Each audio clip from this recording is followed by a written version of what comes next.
Hey guys, welcome back to our channel Tech Tube. Today in this video, I'm going to show you guys how you can change resolution on Netflix.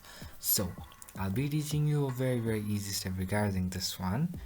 And if you have any problem or anything like that, just let me know in the comment section right away. And now, without any further delay, let's just get started. So firstly, what you need to do is just go to your Netflix app or Netflix website and then log in with your account. Once you do that, just choose the profile that you want to visit your Netflix with.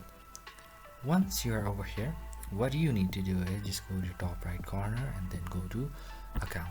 Once you are over here, you need to go to your left hand side until you find this profile option and then go to your profile, whichever you are using. Then from here, just go a bit down until you find this playback setting and then go over here. And now over here, data usage per screen. Over here you can change your resolution. You can set it to low, set it to medium, set it to high as per your requirement and just save it.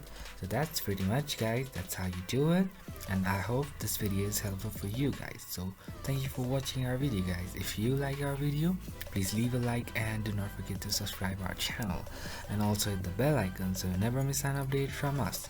If you have any queries, just let me know in the comment section right away, and I'll see you guys again in our next video. Till then, stay safe, guys. Thank you for watching.